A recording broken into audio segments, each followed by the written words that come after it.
Here is a cluster that we set up a little bit earlier.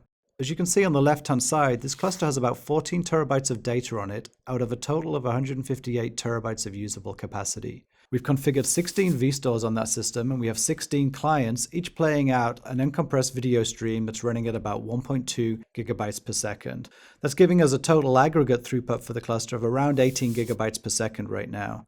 As you can see over here on the right, the actual load on the system is still relatively low. If I want to get more details on the performance of the system, I can click on the throughput section on the main dashboard. This will take me into the analytics section of the user interface, and I can use this to get more insight into the performance. So here I can see that we've been driving 18 gig a second pretty consistently for the last hour. The UI will allow me to view this over different time periods if I'm interested, and also to be able to look down and compare different metrics on the system. So here I can look at throughput broken down by reads versus writes, the total number of NFS operations, again broken down, reads versus writes, the average or aggregate latency on the system, the number of clients, and the load on the system itself. It's easy to drill down and compare these metrics. For example, let's say I want to look at my workload in more detail and compare read versus write performance. We'll change this to select read and total throughput, and then we'll add the write throughput to the other axes. When I do so, I can see that the read throughput dominates the write throughput. We have 18 gigabytes of read throughput.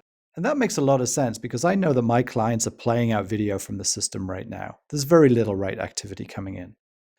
As well as analyzing performance data at a cluster level, I can also break this down into the individual vStores that make up the system. This system has 16 different vStores, and when I click on this view here, I get to be able to compare all of them. I can see that ME4 and ME7 are driving the highest throughput on the system. Each of them is driving around 2.3 gigabytes per second. So looking at the ME4 vStore, we can see it's got a total throughput of around 2.3 gig a second. Drilling down to the datasets level, we can see the performance of individual NFS exports within that vStore. And here we can see it's the ME4 export which is driving most of that activity. If I look at the clients that are connected to the vStore right now, I can see that there's two clients that are driving most of the workload. Each client is driving a throughput of around 1.1 gig a second, and it's easy to identify that all of that throughput is read throughput. And that makes sense because I know that each of these clients is playing out a 4K uncompressed video stream right now. The clients section allows me not just to identify those clients that are driving the greatest throughput to the system, but also provides a mechanism for me to easily identify clients that are maybe having some performance challenges. Alternatively, if there's a client that I'm particularly interested in troubleshooting, then I can come in here and I can filter and look for clients using either the host name or the IP address of the client, and the view will be filled to show just the details of that client. As well as being able to look at the performance at a vStore level, I can also look at the performance on the DMN nodes themselves. Here I can see the throughput across the two DMN nodes, and we can see that it's pretty evenly balanced. Each DMN node is doing about 9 gigabytes per second of throughput right now. If I drill down and look at the load on those two DMN nodes, I can see that each of them is running at about 40% of their capacity. If we're interested in the physical infrastructure that makes up the cluster, we can see that from the main dashboard. By clicking into this section, we can see that this is a 4-node system with 2 DMN nodes and 2 OSN nodes. If we drill into a DMN node, we can see the health of all of the major components that make up that node. This includes power supplies, fans, temperature sensors, CPU, and memory.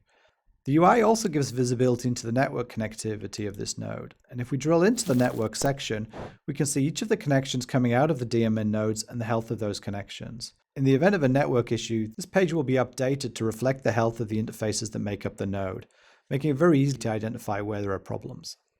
If we drill down into an OSN node, we get the same view, but it has the addition of being able to see the health of the drives on the system.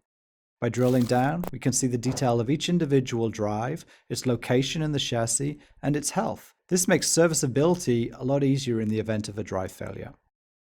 If we want to understand who is using that capacity, we can drill down and look at this at a vStore level. Here we can see that the 16 vStores that we talked about earlier, and it looks as though that capacity is pretty evenly spread across those 16 different vStores. This allows you to very easily identify over time maybe which vStore is growing faster than other vStores within the system. Again, we see a pretty even distribution, with about 10,000 files on each vStore.